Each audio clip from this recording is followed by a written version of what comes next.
Oke, di sini sudah ada, wah ini keren namanya nih, adiknya Yesus ya, Bang Frans Donald. Ya, shalom Bang Frans Donald. Halo, salam.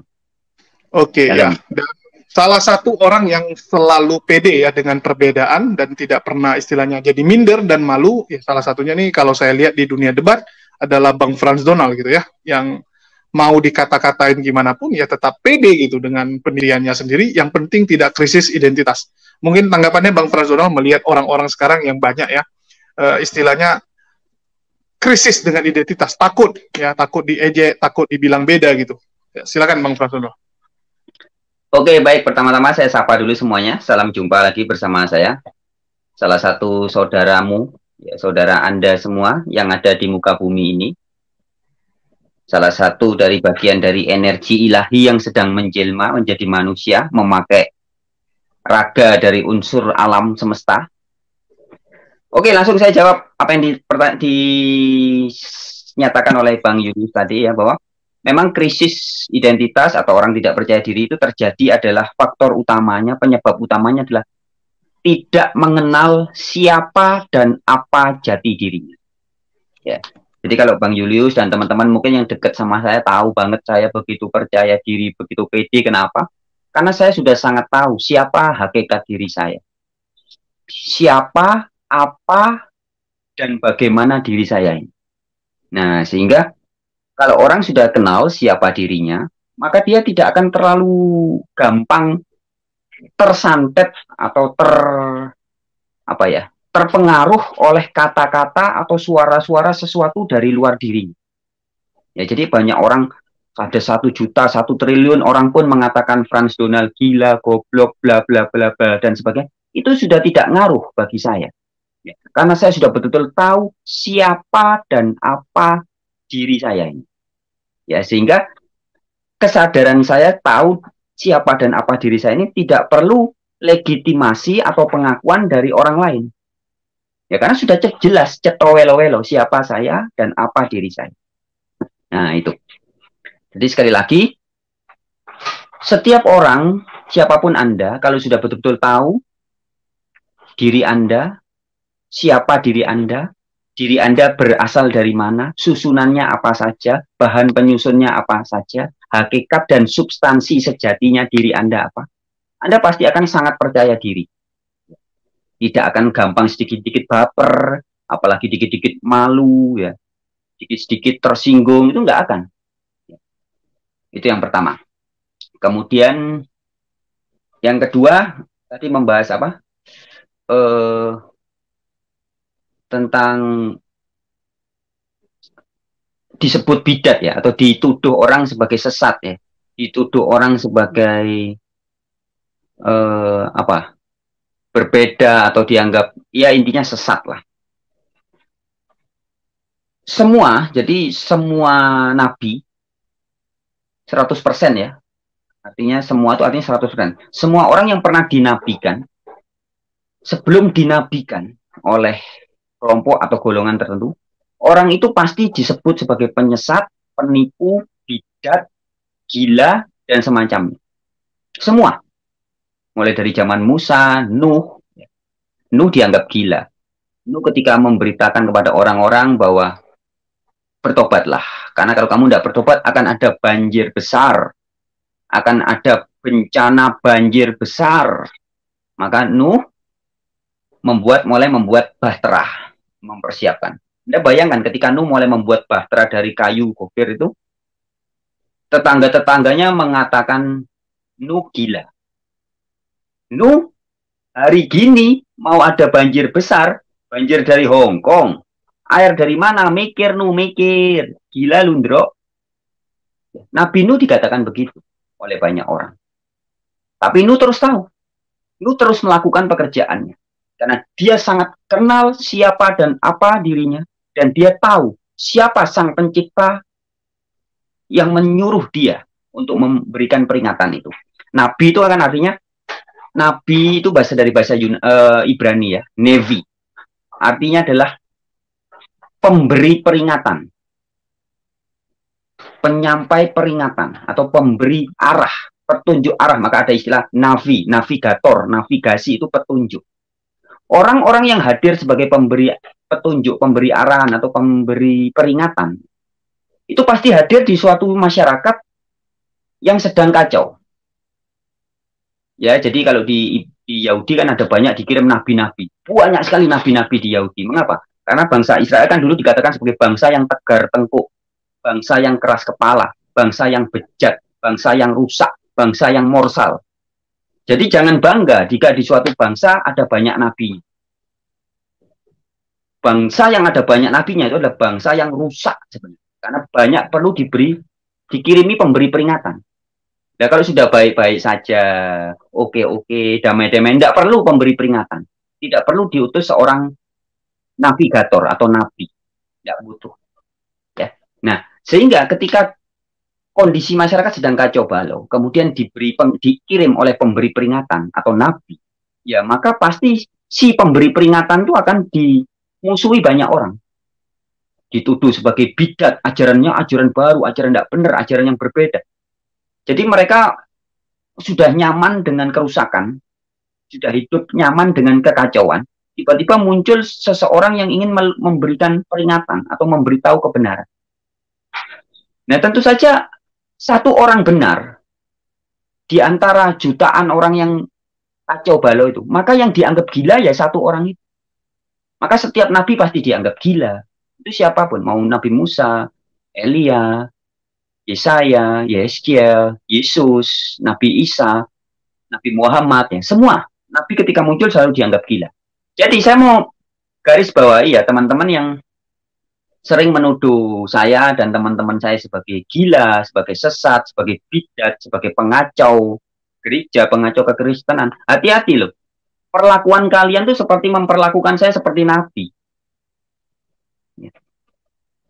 Orang-orang yang menuduh, yang sering menganggap saya sebagai sesat, bidat, tuduhan-tuduhan Anda itu seperti tuduhan guru-guru, tokoh-tokoh agama di zaman Yesus.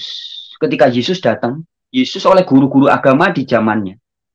Maka apa? Pimpinan-pimpinan agama di zaman Yesus itu ya gitu, menuduh Yesus sebagai penyesat, pengacau dunia, dianggap juga tidak waras. Nah, begitupun dengan nabi-nabi yang lain. Nah, jadi hari ini pun sama. Polanya manusia kan selalu begitu. Saya mau cerita sedikit, Bang Yulis. Bisa ya? Silakan. Saya dulu tahun 2005, saya bikin buku. 2004 tepatnya. 2004 bikin buku, terbitnya 2005 awal ya, pas tsunami itu. Buku itu judulnya Allah dalam Alkitab dan Al-Quran. Kemudian singkat cerita buku itu tersebar ke seluruh kota besar di Indonesia. Dulu di Gramedia itu saya pernah lihat di Semarang tuh masuk di dalam daftar bestseller. Wah, buku pertama.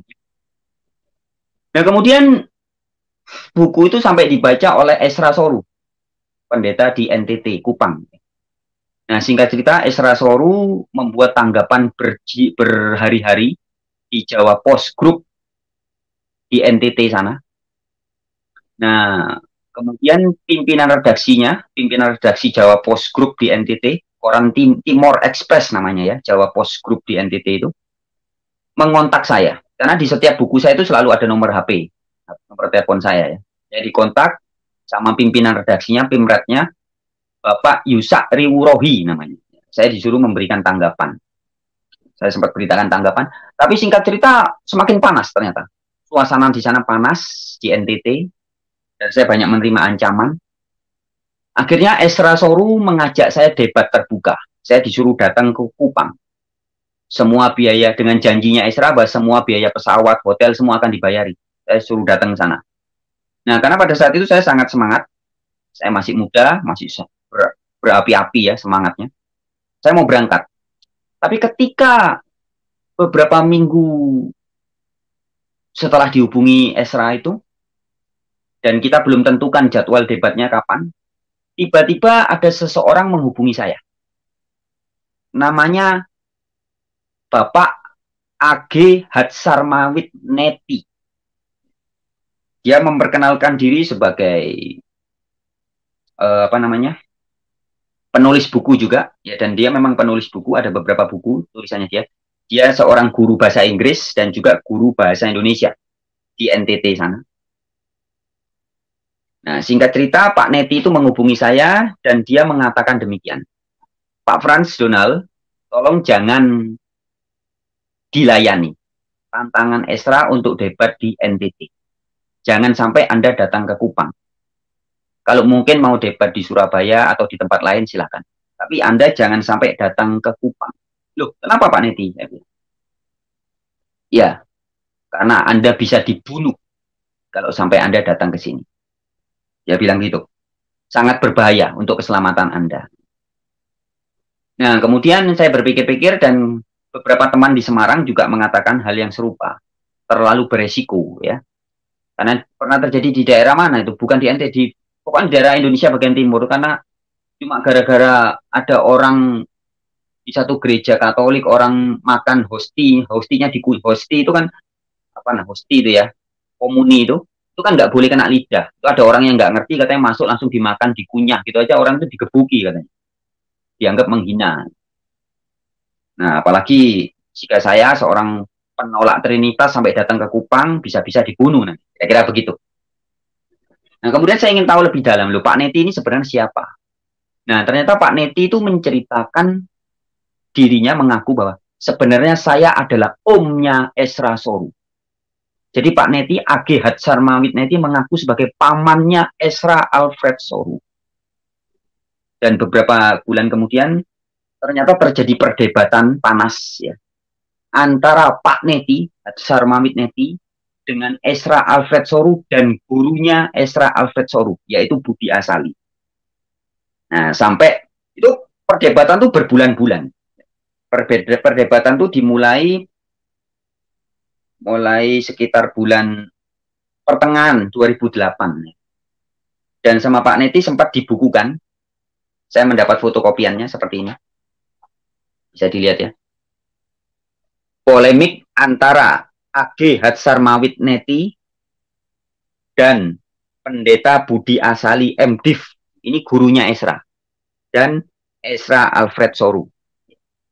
Nah, ini di sini buku ini, naskah ini banyak sekali menelanjangi kesesatan Esra Alfred Soru dan gurunya.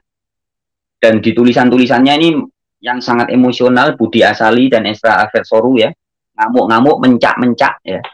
Karena kesesatan ajaran Trinitasnya dibongkar oleh pamannya Pak Esra Alfred Soru sendiri, yaitu Bapak A.G. Hatsarmawit Neti. Nah, menariknya begini, yang ingin saya sampaikan, ini tadi baru prolog Bang Yulis. Menariknya teman-teman, jadi ketika saat itu saya diserang oleh banyak orang, banyak pendeta, banyak pengajar Trinitas, termasuk saya diserang oleh Esra Alfred Soru. Nama saya disebut dengan sebutan ular beludak, serigala, bulu domba, bla bla, penyesat ya, dimasukkan di koran 10 hari berturut-turut itu. Koran halaman opini itu full koran itu kan, satu koran itu full halaman opini itu, isinya itu terus. Dan di Semarang sendiri pada satu posisi saya di Semarang saya banyak diserang juga dengan banyak orang pengajar Trinitas, banyak yang marah-marah gara-gara buku saya itu. Nah, di tengah saya kadang merasa saya sendirian. Tiba-tiba tanpa saya duga muncul ini Bapak Hatsarmawit Neti. Saya tidak kenal, tidak pernah hubungan. Tiba-tiba dia muncul dan dia mengaku sebagai om atau pamannya Esra Alfred Soru, justru melawan ajaran dari Esra Alfred Soru, dan tampak sekali dari tulisan-tulisannya membela. Ya, dia membela saya melalui bukunya ini.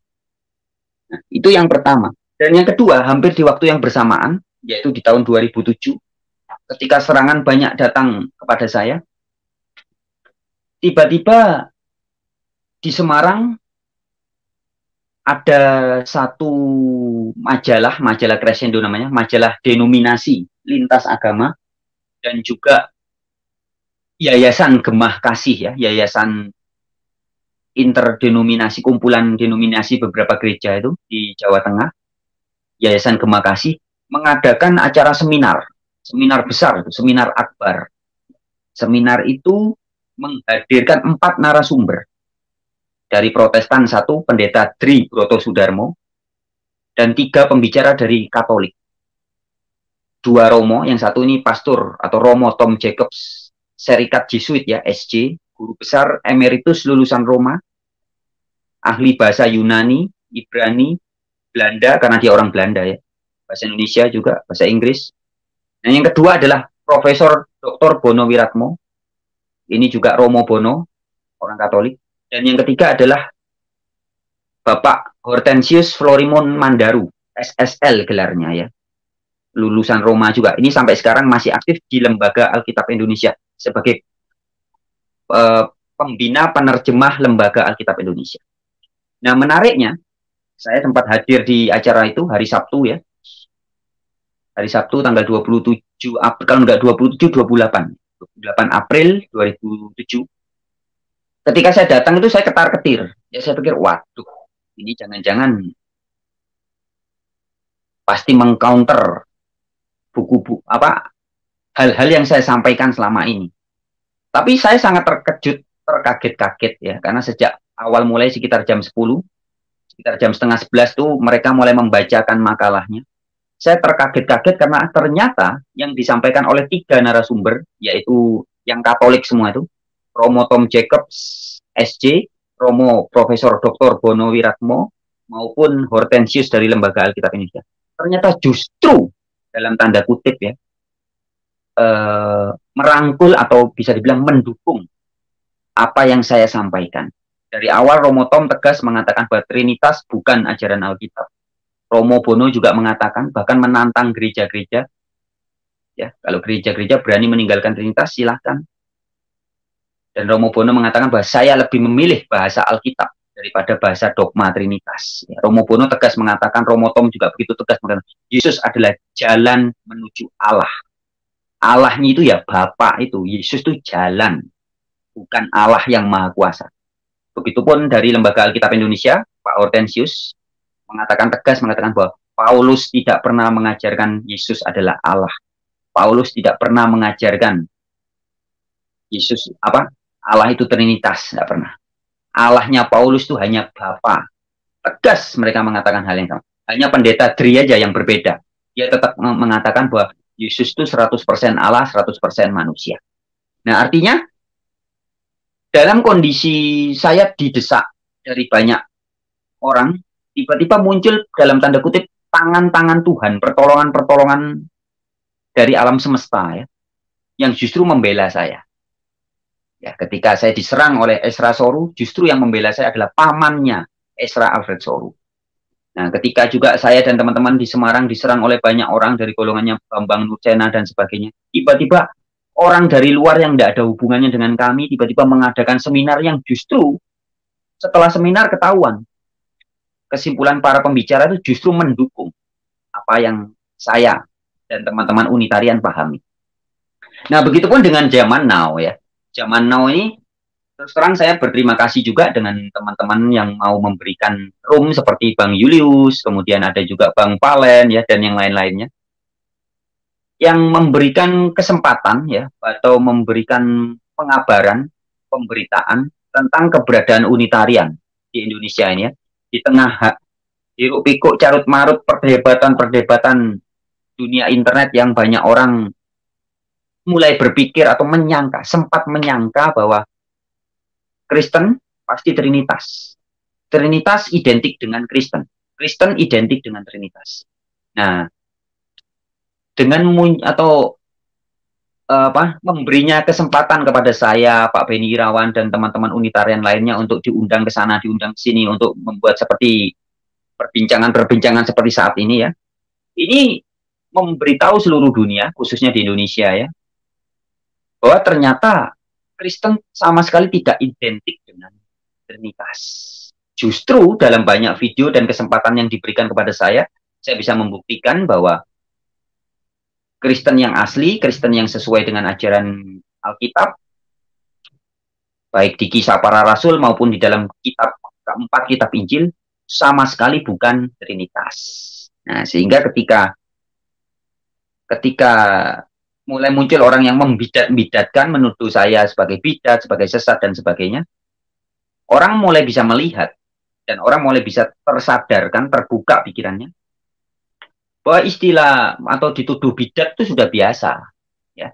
Seperti karena di zaman Yesus sendiri, Yesus juga dituduh bidat, dituduh nggak waras, dituduh penyesat. Ya. Jadi kalau saya sebagai adiknya Yesus dituduh sebagai sesat ya wajar, wong kakaknya aja, kakak saya yaitu Yesus, yaitu di dalam Alkitab tercatat disebut sebagai penyesat. Ya, Yesus itu disebut sebagai Matius 27 ayat 62 sampai 63. Yesus disebut sebagai si penyesat. Lalu kalau kakaknya disebut si penyesat, maka adiknya juga penyesat, ya wajar. Ya. Kemudian orang-orang Kristen awal di dalam kisah para rasul, jadi kisah ketika para rasul memberitakan ajaran Yesus itu, kisah 17 ayat 5 sampai 6 juga disebut sebagai orang-orang yang mengacaukan seluruh dunia. Jadi pengikut-pengikut Yesus di zamannya disebut apa? Orang-orang yang baik. Bukan. Orang-orang yang disukai banyak orang. Bukan. Pengikut-pengikut Yesus di awal muncul disebut sebagai pengacau seluruh dunia. Bukan. Pengacau suatu kampung. Bukan. Pengacau di kelurahan. Bukan. Pengacau di satu provinsi. Bukan. Pengacau di satu kabupaten. Bukan. Pengacau di suatu negara, bukan. Tapi sebelah pengacau seluruh dunia. Ya, ingat-ingat ayatnya. Kisah para Rasul 17 ayat 5 sampai 6. Murid-murid Yesus di abad awal itu sudah disebut sebagai pengacau seluruh dunia. Bukan pengacau RT, pengacau kota, pengacau kabupaten, pengacau negara, bukan. Tapi pengacau seluruh dunia. Nah, jadi perlakuan orang-orang seperti itu selalu terjadi. Bagi orang-orang rasul-rasul, nabi-nabi itu selalu disebut pengacau dunia, pengacau masyarakat. Nah, maka kalau saya sebagai adiknya Yesus, kemudian juga disebut sebagai pengacau gereja-gereja di Indonesia, pengacau kekristenan di Indonesia, wajar. Kakaknya aja pengacau penyesat dan pengikutnya disebut pengacau seluruh dunia, apalagi adiknya, ya. Jadi biasa. Juga yang perlu saya tegaskan, teman-teman jangan terlalu takut untuk disebut bidat atau sesat atau apa. Tinggal diajak aja adu argumen, kita berikan pembuktian terbalik siapa yang sesat, siapa yang bidat. Ada ukurannya kan, Alkitab. Kalau mau pakai ukuran Alkitab kan bisa ketahuan. Gampang sekali itu, Bang Yulius, untuk menguji. Ya. Saya bisa menuduh, misalkan siapa, Nursena atau Esra Soru sebagai bidat. Esra juga bisa menuduh saya sebagai bidat. Kita bisa uji. Ukurannya kan ada Alkitab. Ya, bisa ketahuan siapa yang bidat, siapa yang bidat itu kan artinya ajaran baru yang tidak sesuai dengan kitab suci. Nah, jadi teman-teman sekali lagi saya himbau jangan terlalu takut disebut bidat, penyesat. Biasa itu. Jangan gampang disantet oleh kata-kata, jangan gampang baper. Ya.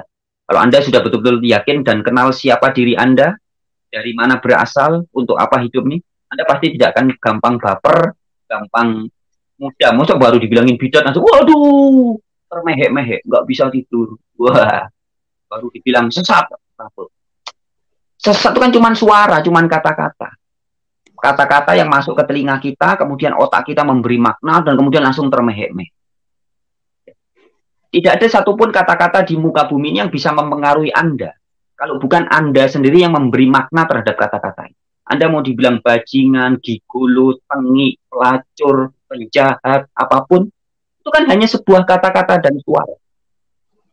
Jadi begitu suara itu masuk ke pikiran kita, kemudian kita memberikan makna-makna yang serem, yang mengerikan, baru kita kemudian, jadi kita ini terhipnotis oleh imajinasi dan pemaknaan yang kita berikan sendiri terhadap diri kita. Nah, kalau Anda sudah mengenal siapa diri Anda tidak akan gampang terbaper atau tersantet atau dipengaruhi oleh kata-kata orang apapun juga. Ya. Mosok pikiran kita ini muncul dari otak. Ya, jadi keberadaan pikiran itu ada di otak. Otak itu barangnya, hardware dan hardware-nya. Pikiran itu software-nya. otak dan pikiran kita itu pada hakikatnya bukan ciptaan made in Hong Kong atau made in China ataupun made in Jerman, bukan. Tapi made in Sang Maha Pencipta. Jadi kalau made in Sang Maha Pencipta, mosok gampang baper, gampang stres ya. Itu artinya belum mengenal dirinya. Hati kita juga. Hati orang yang sudah mengenal siapa dirinya nggak akan gampang termehek-mehek. Hati dan pikiran kita bukan made in Hong Kong, bukan made in China, bukan made in Jerman, bukan made in Indonesia, tapi made by the owner of this universe, pemilik jagat raya. Sehingga kalau ada orang yang mau menyakiti hati saya, mau menyakiti pikiran saya, itu tidak akan mudah atau tidak akan bisa kalau bukan saya sendiri yang mengizinkan. Misalkan Bung Julius mau menyakiti hati saya dengan bentuk kata-kata apapun, nggak akan bisa kecuali saya sendiri yang mengizinkan. Nah, itu cara kerja pikiran dan hati itu begitu. Oke, jadi terima kasih Bang Julius. Terima kasih Bang. Ya, Bang Frans Donald atas penjelasannya ya, luar biasa sekali. Ya, jadi semua balik ke kita. Contoh, nggak usah jauh-jauh ya. Bidak yang baik alias centang hijau. Dulu gara-gara dikata-katain dia balik. Ya, alasan dia kembali itu gara-gara dikata-katain. Artinya dia sendiri nggak pede. Tapi sekarang dia karena sudah pede, ya maka dia akan kuat dalam keyakinannya gitu. Sama seperti Bang Frans Donald bilang, kalau kita yakin ya, kita tahu diri kita di siapa, kita tahu nanti kita meninggal di kemana, ya, kita tahu apa yang kita lakukan, maka mau orang 1000 orang ya ngata-ngatain kita pun, kita nggak akan goyang. Ya, karena kita tahu apa yang kita lakukan gitu. Ya, misalnya kita buat sesuatu sama kayak Nabi Nuh saat dia membuat Bahtera, dia yakin yaitu perintah dari Sang Pencipta, perintah dari Tuhan menyuruh dia membuat Bahtera, ya. Mau berpuluh-puluh ribu orang, beratus-ratus ribu orang mencemooh dia, mengatakan dia gila lah, mengatakan dia nggak jelas lah gitu kan. Bahkan mungkin dari keluarganya pun bilangin dia ngapain lah ini orang gitu kan. Tetapi dia tetap fokus dengan pekerjaan tersebut karena dia tahu kemana arah tujuan tersebut. Ya, jadi kalau kita tahu ya diri kita ini siapa, apa yang ingin kita kerjakan, di mana kita nanti, dan kemana nanti kita kalau sudah meninggal, saya rasa nggak ada yang perlu kita takutkan. Ya, dan jangan lupa juga, memang ya lebih banyak orang menuju kebinasaan daripada orang menuju ke kekekalan. Oke, di sini sudah ada Bang Alayubi dan Bang Iman juga ya. Dan saya sambut dulu ya, assalamualaikum buat keduanya. Mungkin dari Bang Alayubi ya, berani beda itu baik ini Bang. Ya, berani beda itu baik. Dan yang penting jangan krisis identitas kalau kita bilang ya. Jangan nggak tahu dirinya sendiri, pengennya apa, tujuannya apa gitu kan. Banyak orang yang sampai sekarang tuh nggak tahu dia ini diciptakan untuk apa, ya kenapa dia dilahirkan, ya terus apa yang akan dia lakukan. Dia sendiri masih bingung gitu. Banyak orang seperti itu. Ya silakan dari Bang Alayubi.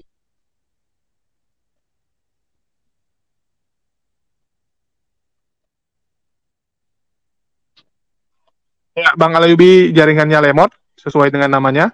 Maka saya lanjut ke Bang Iman dulu. Ya silakan Bang Iman. Baik, terima kasih. Assalamualaikum warahmatullahi wabarakatuh. Selamat malam, Mas. Ini ya, Mas Adik Yesus kalau nggak salah, Mas Frans ya, Mas Donald. Malam. Kemudian rekan-rekan netizen di bawah, semoga kita dalam keadaan sehat walafiat dan terhindar dari fitnah yang keji. Amin. Ya Rabbal Alamin. Jadi masalah perbedaan pendapat pernah saya terangkan juga di sini atau di mana saya lupa. Terutama misalkan perbedaan dalam sisi tadi keimanan atau akidah.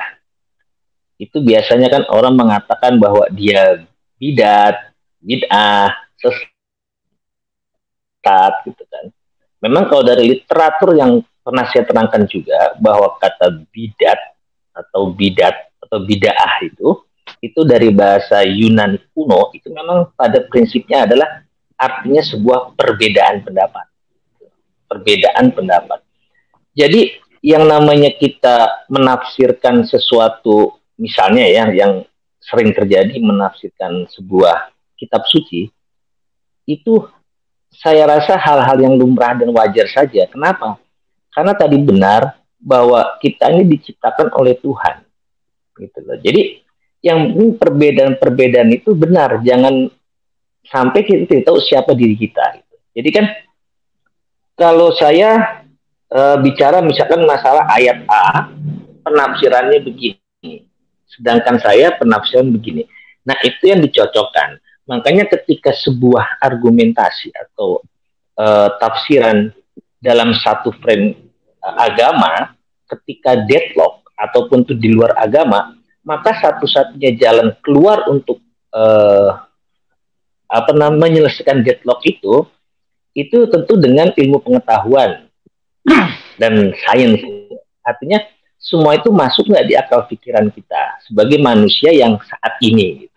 Dan kemudian kadang-kadang yang menjadikan banyaknya hal-hal seperti itu tuh gini, kita dikungkung dengan ada ahli ini bicara begini, ada ahli ini bicara begitu. Boleh kita menjadikan para ahli atau para pendahulu menjadi bahan pegangan atau pijakan, boleh sebagai dasar awal. Namun kalau kita telusur lagi kan, mereka pun sebenarnya kan manusia juga seperti kita. Mereka hidup di zamannya, kita di zaman sekarang. Artinya tidak ada perbedaan. Artinya apa? Antara dia dan saya pun sama-sama punya penafsiran. Nah, itu yang kadang-kadang yang namanya argumen atau pikiran itu memang tidak boleh dibatasi selama pemikiran itu masih ada landasan-landasan dasar yang cukup. Saya rasa sih itu aja. Nah, tadi kadang-kadang kalau kita hanya enggak menurut ini, menurut si A begini, lo ngapain kita perdebatkan? Sebuah pendapat dari para ahli itu dan ahli yang A dan B itu justru harus kita kembangkan sehingga timbullah pendapat atau formula atau ilmu baru. Sebuah ilmu pengetahuan itu kan timbul akibat perdebatan antara satu ahli dengan ahli lain. Gitu. Nah, kalau kita nggak bisa berekspresi dengan pikiran kita sendiri hanya terpaku kepada pendapat si A si B, nggak ada gunanya kita berdebat. Gitu. Karena kalau pada dasar basicnya kita ini sama-sama, mereka manusia, kita manusia, mungkin mereka lahir lebih dulu aja gitu kan. Tapi kalau masalah belajar, masalah pengalaman dan masalah-masalah kehidupan sebagainya, intinya sama saja. Saya rasa itu aja. Jadi begini. Mungkin dari Bang Iman melihatnya gini, Bang Iman. Kenapa banyak orang itu kayak nggak pede gitu kalau dia misalnya punya pilihan yang berbeda, padahal dia yakin dengan pilihannya itu, tapi karena dia melihat banyak orang yang berbeda dengan dirinya, dia jadi goyang gini. Nah, itu tadi, Mas. Itu tadi. Jadi kan gini, ketika misalnya saya mengatakan bahwa misalnya ya, saya mengatakan bahwa teori Einstein benar. Misalnya nih ya. Kemudian yang satu, teori Einstein salah dengan dalil misalnya teori Newton misal. Nah, kadang-kadang ketidakpedeannya manusia ini bahwa dia memposisikan dirinya lebih rendah daripada seorang ilmuwan itu. Pada intinya itu, Mas. Tapi kalau kita pede dengan artinya dengan keyakinan kita, arti gini, dengan pemikiran kita, dengan pembelajaran kita, dengan explore pikiran kita, seharusnya pede gitu.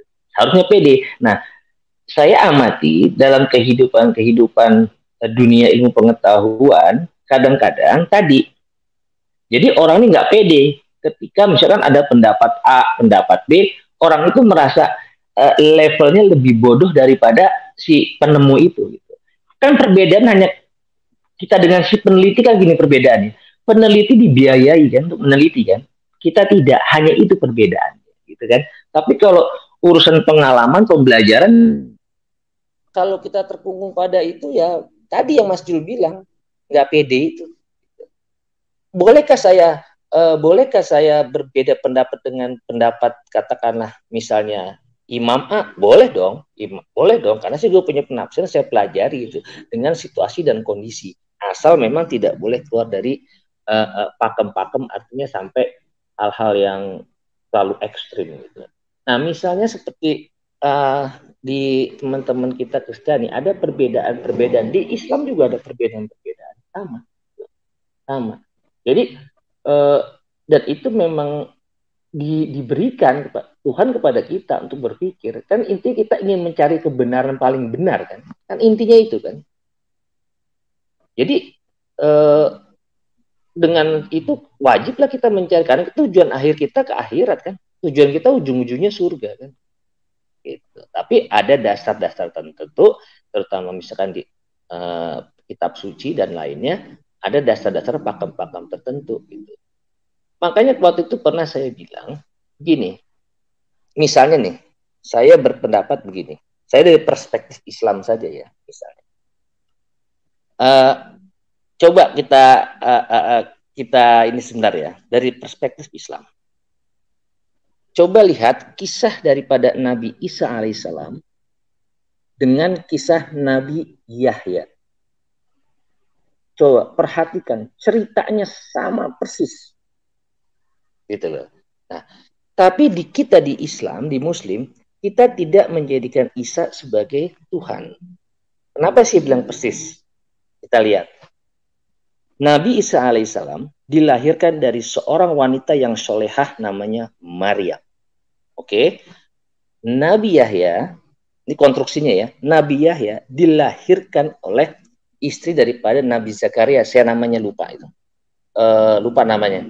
Dilahirkan juga dari seorang pasangan suami istri yang soleh-soleha. Tamaknya di mana? Oke. Siti Maryam, seorang perawan yang tidak mungkin dan tidak akan mungkin bisa melahirkan seseorang yang namanya Nabi Isa alaihissalam kalau dia belum menikah dan berhubungan seksual. Mustahil dong, gitu kan, menurut ilmu pengetahuan. Kedua, istri Nabi Yahya juga demikian, apalagi mereka berdua pasangan yang sudah lanjut usia plus mandul. Secara logis bahwa istrinya Nabi Yahya juga tidak bisa mempunyai anak. Itu kejadian, itu keadaan mereka berdua. Kemudian ketika didatangi oleh malaikat Jibril, dikatakan Nabi Yahya pun dan istrinya heran, mana mungkin istriku bisa hamil sedangkan kami sudah tua, manupos plus mandul. Gitu kan? Tapi kata Jibril, ini adalah kekuasaan tangan Allah. Oke, maka tidak lama kemudian hamillah istri daripada Nabi Yahya. Dia yang melahirkan, Nabi Zakaria yang melahirkan Nabi Yahya. Kemudian Siti Maryam pun ketika didatangi oleh malaikat Jibril, heran dia. Loh, mana mungkin saya bisa hamil? Toh saya belum menikah, toh saya belum berhubungan seksual dengan seorang siapapun. Tapi malaikat Jibril meyakinkan kamu bisa mempunyai anak. Itu kedua. Ketiga, ketika malaikat Jibril mengatakan kepada Nabi Zakaria, berikanlah anak ini yang bernama Yahya.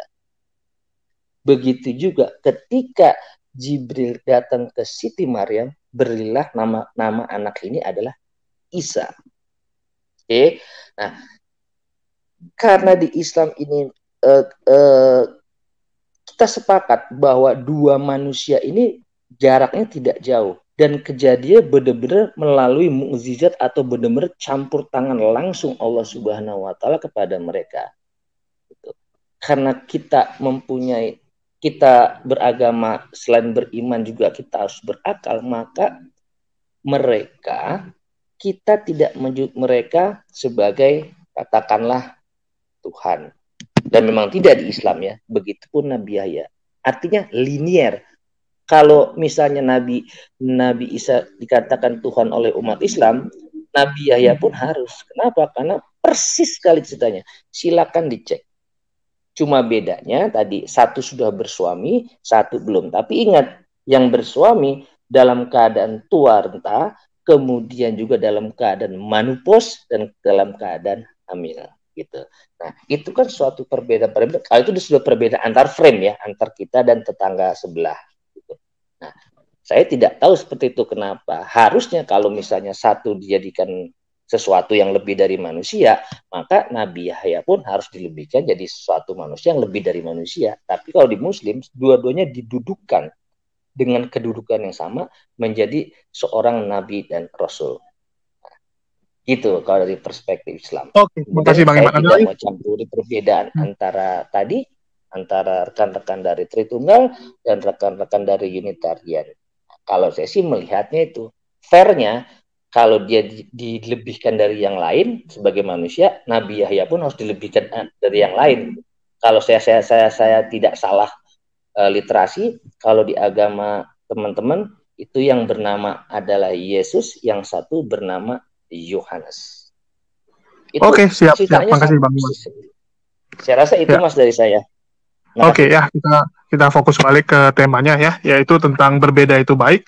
Ya, inilah yang saya katakan, kadang-kadang orang ini terlalu memaksakan kalau orang lain harus sama dengan dirinya. Jadi misalnya kamu makan nasi goreng, kamu suka nasi goreng, maka orang lain juga wajib suka nasi goreng. Kalau enggak nanti dibully gitu kan. Kamu ini kenapa makan nasi gorengnya, kenapa kamu nggak mau makan nasi goreng gitu kan. Jadi inilah yang saya bilang, kita tuh harus bisa menerima setiap orang tuh pasti berbeda sama kita. Tidak ada orang yang sama. Ya, siapa yang di sini sama gitu? Sedangkan orang kembar aja, ya, yang terlahir kembar aja ya belum tentu sama semua gitu. Bisa jadi kembarannya lebih gendut atau kembarannya ada tai lalat gitu kan. Nggak bisa sama persis. Jadi semua orang itu punya perbedaan. Ya, semua orang itu punya ciri khasnya masing-masing, punya keunikannya masing-masing. Yang paling penting adalah kalian pede dengan identitas kalian, jangan mau niru-niru orang. Yang paling salah itu adalah kita itu pingin meniru orang lain. Ya, contoh, kita melihat misalnya Bang Zuma keren gitu kan cara ngomongnya, ya udah kita tiru cara ngomongnya. Ya. Terus kita lihat misalnya Bang Iman gitu kan, dia keren karena ini, kita tiru Bang Iman. Maka terakhir kamu hanya akan menjadi duplikat. Kamu akan menjadi orang yang hidupnya plim-plan gitu ya. Sebentar ke kiri, sebentar ke kanan, sebentar ke samping. Karena kamu meniru-niru orang lain. Kamu mengikuti orang lain terus gitu. Kamu nggak pede dengan kelebihan kamu sendiri gitu kan. Ya inilah yang saya bilang, harus punya identitas. Ya, berbeda itu nggak apa-apa. Yang penting kita punya ciri kita sendiri. Misalnya, ya kita ini kelebihannya apa gitu. Misalnya kita kelebihannya cuman, ya kita lebih rajin daripada orang lain gitu. Kalau orang lain mungkin bentar aja capek. Ya udah, fokus aja ke kelebihan tersebut. Contoh Pak Bom Bom, ya Pak Bom Bom apakah lebih pintar dari orang lain? Ya enggak. Apakah Pak Bom Bom lebih jago dari orang lain? Enggak. Dia tahu kelebihan dia adalah dia bisa live 12 jam, sedangkan orang lain nggak bisa. Ya udah dia fokus dengan itu gitu, karena dia punya daya tahan yang kuat. Orang lain nggak punya daya tahan tersebut. Jadi dia tonjolkan itu. Orang lain cuma live 3 jam, 4 jam, ya paling lama dia live 12 jam sehari. Karena itu kelebihan dia gitu. Jadi setiap orang itu harus menonjolkan kelebihannya gitu. Ya, kamu jagonya di mana, ya itu aja kamu fokusin gitu. Ya, jangan mau niru-niru orang. Gini, Mas. Gini saya tambahkan. Jadi dari permasalahan perbedaan pendapat itu biasa, itu tadi. Jadi kan kalau kita lihat kan, perbedaan-perbedaan itu kan tidak hanya di sektor apapun ya, sektor manapun ada perbedaan. Di sektor agama ada perbedaan, di sektor ilmu pengetahuan ada perbedaan. Yang penting tadi, jadi gini, misalnya perbedaan dalam satu frame agama, seperti ada tadi perbedaan antara Mas Pras dan teman-teman. Yang penting pijakannya sama. Makanya biasanya perbedaan yang paling krusial gitu kan adalah perbedaan ketika memahami sebuah ajaran. Nah, biasanya perbedaan-perbedaan itu deadlock. Nah, dengan adanya deadlock itu, maka kita cari jalan keluar yang lain. Yang penting tapi apa? Orang ini bisa mengeksplor pemikirannya dari dasar-dasar hukum-hukum atau literasi-literasi yang ada. Dan harus pede dan tidak boleh menciplak-plak. Kalau misalkan orang itu menciplak-plak perkataan si A, yaitu dia sebenarnya tidak berbeda dari si A. Misalnya Mas Prandono mengikuti Newton. Ya Mas Prandono hanya seorang penerus Newton saja. Bukan berbeda dari Newton, tapi lebih pede Newton. Seharusnya siapapun termasuk saya tidak bisa terkungkung oleh ahli-ahli yang ada, tapi dasar dari mereka boleh, dan kita harus punya ciri khas, nggak boleh niru. Kan kadang-kadang tadi itu kita tiru perkataan para ahli. Nah itu yang harus kita kembangkan sebagai dialektika. Itu aja sih intinya Mas, makasih. Oke, oke ya. Jadi kita balik lagi, masing-masing punya kelebihan ya. Tadi ada yang tulis kelebihan Saipudin menghujat ya. Ya, kalau memang kelebihannya itu ya silakanlah dia fokus ke situ. Kelebihan Paul Jang menipu oten-oten Indonesia. Tapi saya rasa yang tertipu pun sedikit lah. Jadi masing-masing harus fokus ke diri sendiri. Ini terutama teman-teman yang nonton juga ya. Banyak teman-teman yang nanya ke saya gini, Bang, channel saya kok nggak jalan gitu. Channel saya kok nggak jalan. Saya lihat channelnya. Loh, ngapain kamu gitu kan? Jadi channelnya tuh kayak meniru-niru orang gitu. Pengen seperti orang lain. Pengen seperti misalnya seperti si Budi. Ya udah dia niru Budi gitu. Nanti pengen seperti Bang Iman. Dia niru Bang Iman. Ya sampai kapanpun ya kamu hanya akan jadi tiruan gitu. Ya, yang namanya tiruan tidak mungkin bisa melampaui yang asli. Yang namanya tiruan, kamu harus punya jati diri sendiri gitu. Jadi walaupun berbeda, ya pede lah. Ya, walaupun berbeda, pede lah gitu. Jadi jangan takut kalau diejek-ejek sama orang berbeda, seakan-akan bahwa kamu itu yang salah. Belum tentu, ya. Belum tentu kamu yang salah gitu. Semua orang punya ceritanya masing-masing. Ya, semua orang punya prinsipnya masing-masing. Jadi fokus saja sama prinsip itu. Kalau kamu yakin benar ya. Kalau kamu memang nggak yakin benar ya, saya no comment juga gitu. Ya kalau kamu memang nggak ngerti sendiri ya, banyak orang nggak tahu dirinya tuh pengen apa. Itulah kalau dikasih kuesioner mereka mutar-mutar kadang-kadang. Karena mereka nggak tahu sebenarnya dia pengen apa, dirinya itu siapa, kamu diciptakan sama Tuhan untuk apa. Banyak orang nggak tahu gitu kan. Dikiranya kita tuh diciptakan ya udah sekedar hidup aja. Enggak, kita tuh punya tujuan tertentu ya. Bisa jadi tujuan saya sama tujuan Bang Iman beda. Setiap orang punya perannya masing-masing. Jadi kita itu apa ya? Pemeran dalam hidup kita sendiri. Kita pemeran utama bagi hidup kita sendiri gitu ya. Kita adalah pemeran utama. Jadi jangan merasa oh pemeran utamanya Bang Iman, kalau saya cuma figuran lah.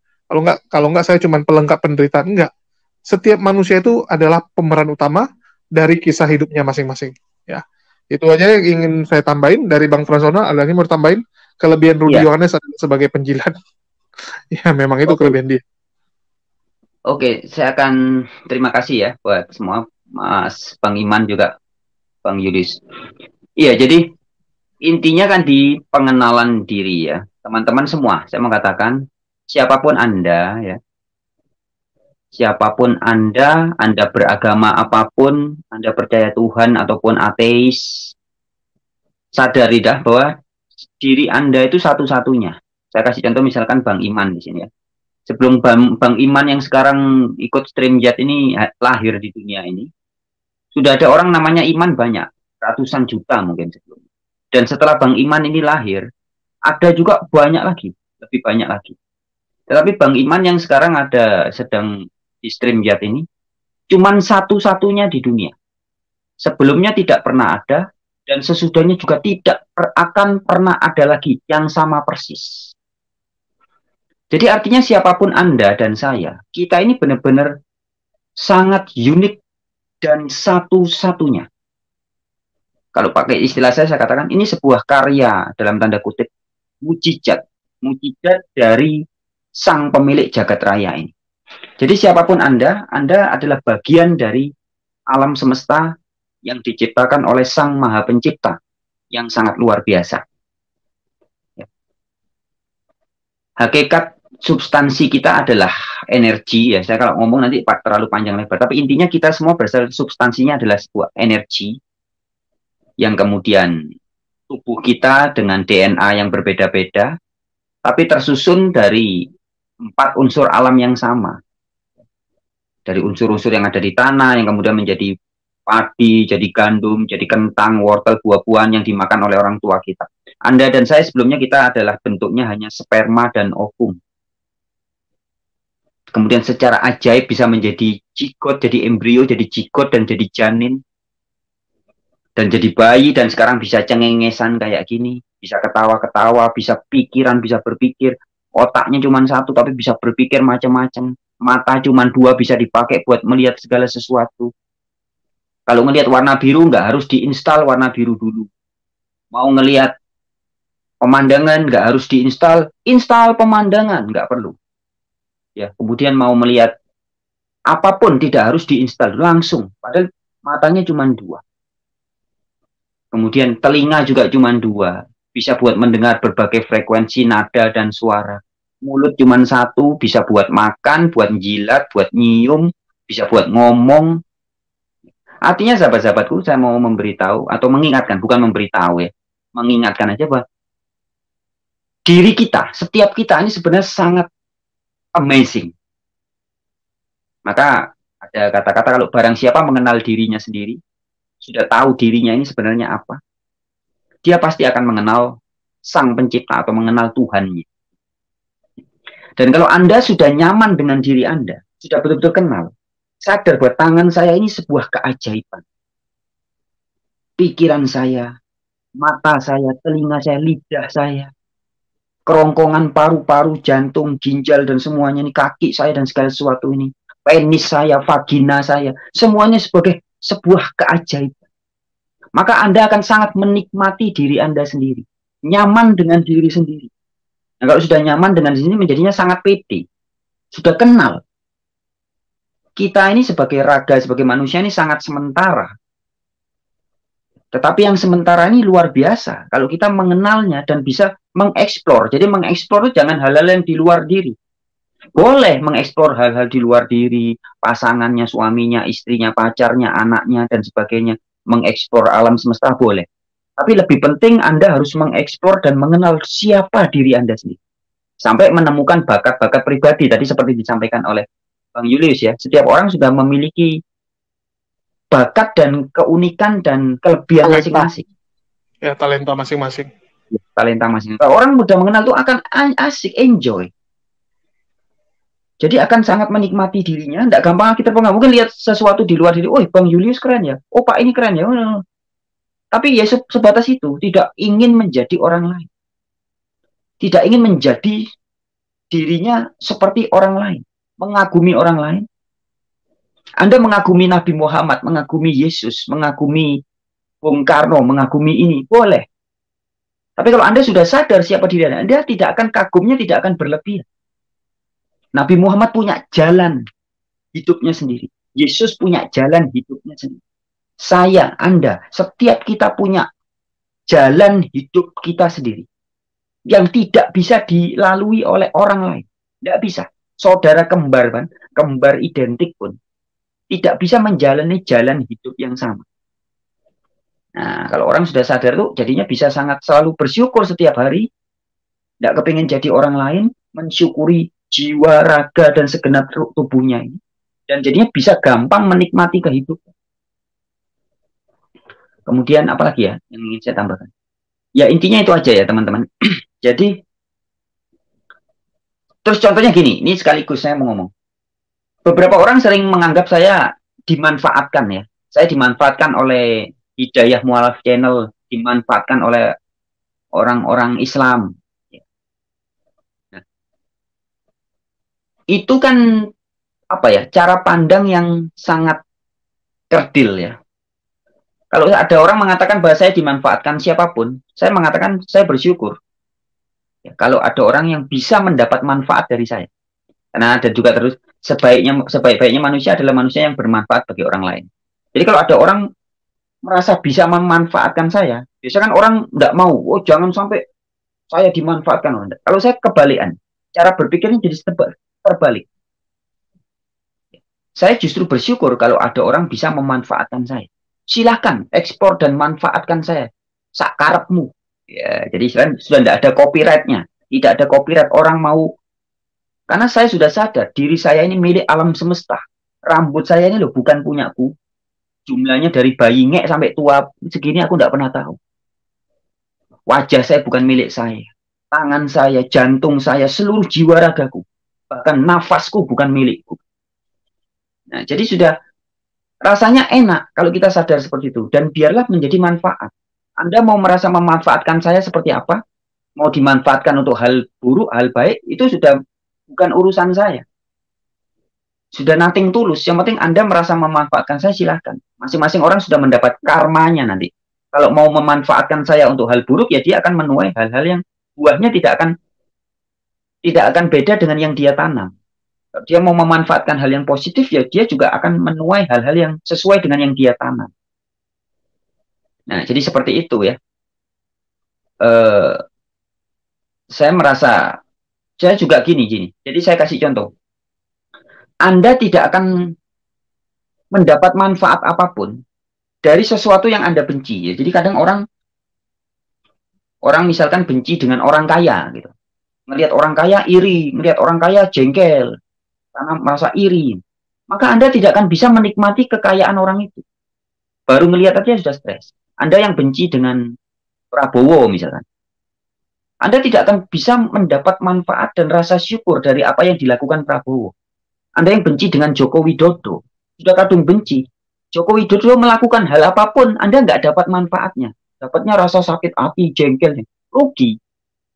Anda yang sudah kadung benci dengan Al-Quran, Anda tidak akan mendapatkan hikmah-hikmah dan keindahan-keindahan yang ada di dalam. Karena sudah kadung benci, jengkel. Begitupun Anda yang benci dengan Bible atau Alkitab. Anda tidak akan mendapatkan manfaat yang begitu indah di dalam Alkitab. Anda yang sudah kadung benci dengan saya, Anda tidak akan mendapat manfaat yang berharga dari diri saya. Jadi kita tidak mungkin mendapatkan keuntungan apapun dari sesuatu yang kita benci. Nah, maka jangan membenci sesuatu secara berlebihan. Harusnya tebarkan cinta dan kasih sayang kepada segala sesuatu. Orang mau sejahat, sebejat apapun, kasihi dia, sayangi dia. Maka dapat manfaatnya. Saya contohnya, saya dulu kan dibenci sama Bambang Nursena dengan Esra Soru. Tapi saya tidak membenci. Justru malah Esra Soru yang dalam tanda kutip mempopulerkan saya. Buku saya dulu sudah sempat bestseller, sama Esra Soru malah dibedah, dimasukin koran Jawa Post Group di NTT. Semakin dikenal banyak orang, semakin banyak orang yang ingin tahu nih tarian. Loh. Jadi kejahatan yang dilakukan Esra Soru terhadap saya justru menjadi manfaat terhadap pekabaran saya. Begitu juga Bambang Nursena. Bambang Nursena SMS saya ngamuk-ngamuk dan sampai nulis buku. Loh. Justru hal negatif yang dia lakukan kepada saya justru menjadi pemberitaan yang dalam tanda kutip menguntungkan saya. Menguntungkan pemberitaan saya maksudnya. Bukan menguntungkan saya ya. Karena saya juga bukan milik saya.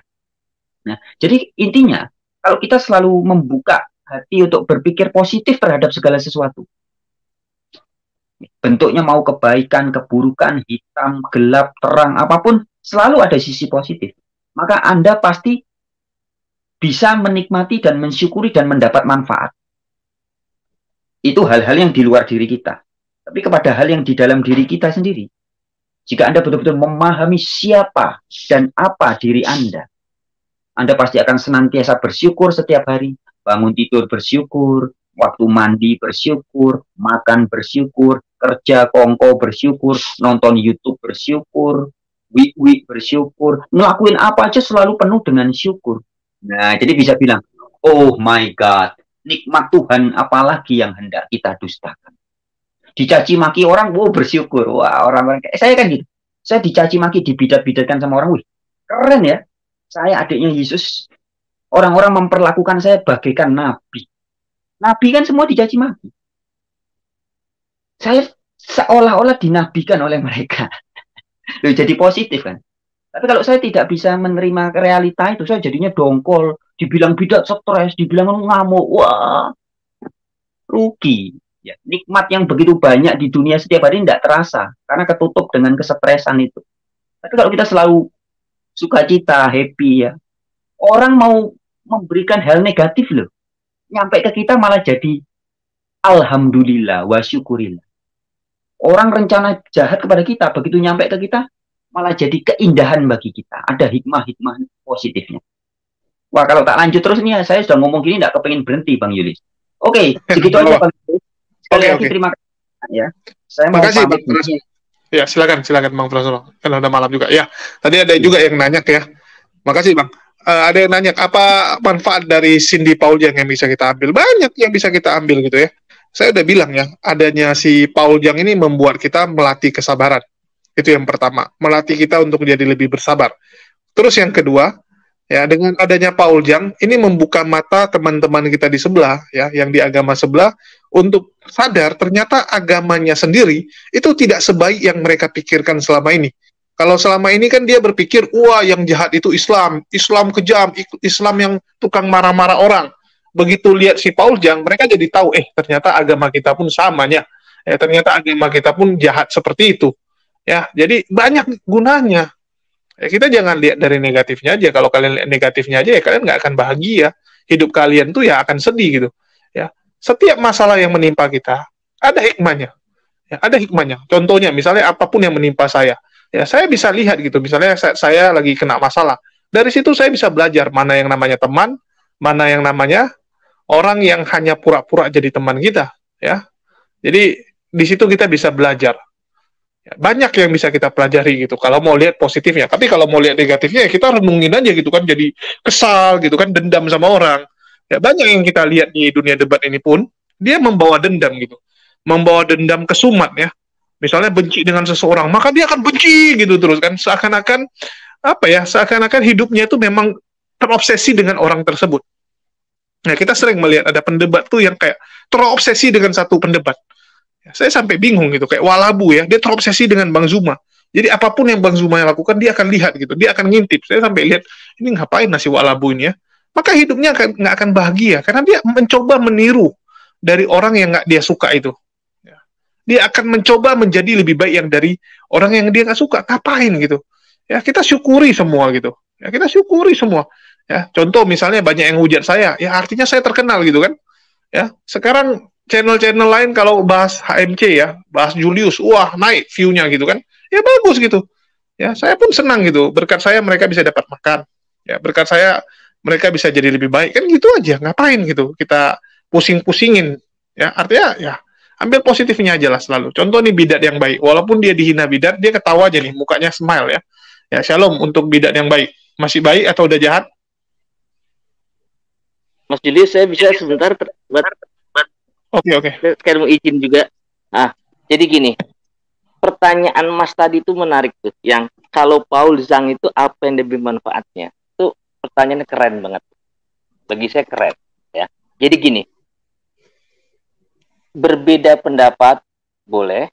Yang penting kita punya jati diri. Tapi ada satu syarat, yaitu menuju satu kebenaran yang universal. Oke, contoh begini. 1 tambah 1 tambah 1 sama dengan 3. Itu adalah kebenaran yang universal. Di belahan dunia manapun, 1 tambah 1 tambah 1 itu sama dengan 3. Itu artinya kebenaran yang universal. Jadi, kita boleh berpendapat beda, boleh berbeda, asal kita menuju satu kebenaran universal. Dan tadi tidak boleh mengikuti orang lain. Contoh tadi, berarti kalau ada angka 3, bisa orang berbicara 1 tambah 1 tambah 1 tambah 1, bisa juga orang dengan jalan lain 2 tambah 1, bisa dengan jalan 3 tambah 0, bisa dengan jalan 3 kali 1, bisa juga dengan 3 bagi 1. Itu kesimpulan saya dari semua pembicaraan. Berbeda boleh, asal jangan kehilangan identitas. Yang penting syaratnya 1, menuju kebenaran universal. Itu aja Mas Julius. Saya sekalian izin mau lanjutin kerjaan biasa. Oke Mas Julius ya, makasih ya. Makasih. Bidat yang baik, makasih ya. Ya, assalamualaikum warahmatullahi wabarakatuh semuanya. Ya, terima kasih Pak. Oke, silakan bidat yang. Iya, selamat malam. Malam-malam bidat. Gimana bidat? Ini bahasa apa ini? Perbedaan kah? Iya, berbeda itu baik. Karena Indonesia ini kan memang dibentuk atau dibangun dari dasar perbedaan. Iya, baik. Ya, pertama saya tanggapi dulu Pak Imam ya. Pak Iman ya mengatakan 1 tambah 1 tambah 1 tambah 1 sama dengan 3. Ya betul Pak Iman. Itu betul. Itu yang saya pelajari juga waktu SD, sampai sekarang juga saya masih ingat. Ya. Tetapi 1 tambah 1 tambah 1 sama dengan 3, tapi 1. Wah, itu bodrex. Minum bodrex itu. Ya kan? Nah, itu perlu diketahui. Ya. Nanti kau dimaki sama orang loh. Loh, kok saya berhitung kok dimaki? Oh iya, siap. Iya, apa salah saya berhitung kok dimaki. Nah, baik, mantap. Mengenai perbedaan, ya jelas perbedaan harus ada. Ya. Kita berbeda semua, lihat saja. Berbagai beda kulit, ya, berbeda rambut, semua, berbeda apa tinggi badan, ya, berbeda ras semua. Itu adalah anugerah Tuhan yang terindah. Kita harus terima itu, ya. Mata kita berbeda dengan orang bule, ya. Apa kita semua beda kan? Bahasa kita juga beda-beda, bahasa juga beda. Di satu daerah pun bahasa masih berbeda banyak.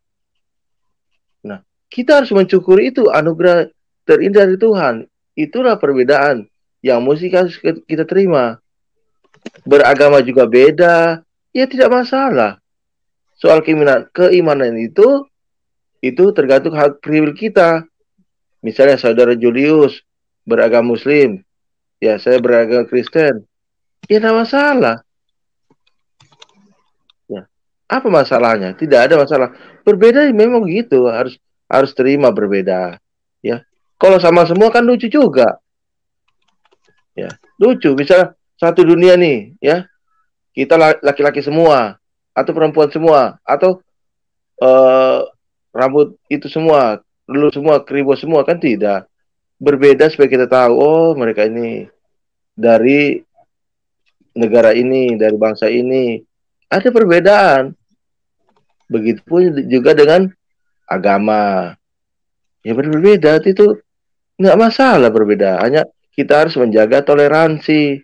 Jangan saling menghujat. Tidak benar. Saya Kristen. Ajaran agama saya mengatakan beritakan Injil itu ya. Bukan beritakan yang lain-lain. Nggak pernah itu. Ajaran Kristen harus membahas ajaran agama orang lain. Tidak benar. Tidak ada perintahnya. Nah, kalau tidak ada perintahnya, jangan dilanggar dong gitu. Jadi biar betapa indahnya kalau kita menghargai umat Muslim Kristen ya. Itu yang penting. Ya, tapi kadang-kadang orang kalau yang namanya peraturan itu kalau nggak dilanggar nggak enak. Ya berarti nakal orangnya ya. Ya itu Kojul. Jadi kita harus memang harus melandaskan perbedaan supaya kita bertoleransi, supaya hidup kita rukun di bangsa ini. Kalau macam Paul Sang itu sudah, saya juga tidak setuju. Selalu apa? Lihat, selalu mau mengadu domba antara kita warga negara Indonesia. Kan gitu. Kalau orang Kristen sadar ya harus terima. Jangan ikut-ikut. Gitu. Nah, kalau kita pecah, dia enak ketawa-ketawa di sana. Kan gitu. Jadi siapa bilang ajaran kasih itu, saya juga berteman dengan orang Muslim di sini. Malah mereka yang banyak bantu saya. Ya. Kalau saya minta tolong dibantu, begitu juga. Jadi kan enak.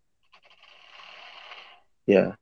Itulah prinsip apa budaya kita juga, bertoleransi. Ya, saling menghargai.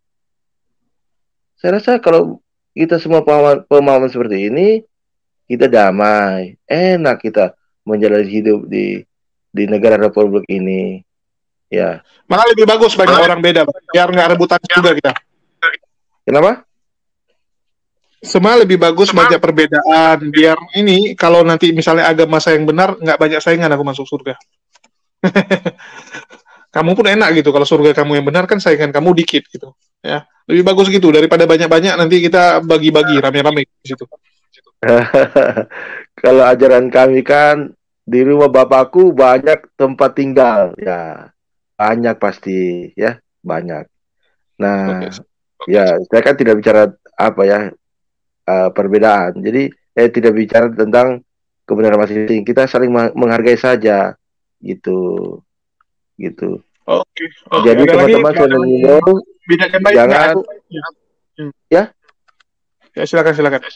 Ya sudah, itu aja kalau mau sudah Kojol. Begitu aja saya sampaikan. Siap. Oke, ini aku bentar lagi ada live sama Josel ya. Ada sama siapa? Uti Josel ya. Saya panggil dia apa jadinya? Saya bingung juga ya si Josel yang mualaf itu. Ya, saya ada ngobrol sama dia di channel Debat Panas ya. Bagi teman-teman yang mau nonton, silakan pindah ke Debat Panas. Ya, mungkin sekitar 7 menit lagi kita siap-siapin dulu.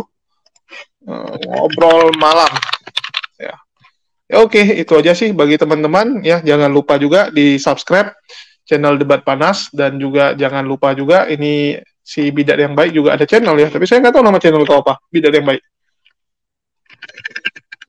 Nama channelnya Bidat yang Baik. Nama channel saya Bidat yang Baik. Oke. Ya, jadi ini mana aku punya ini channel live? Ya di Debat Panas ini ya. Nggak aku taruh di HMC lagi kan udah live di sini.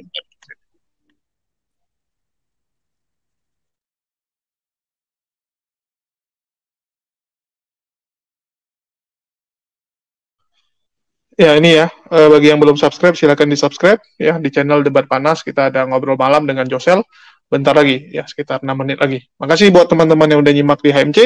Ya di akhir kata saya ucapkan wassalamualaikum warahmatullahi wabarakatuh. Sampai jumpa di lain kesempatan. Makasih.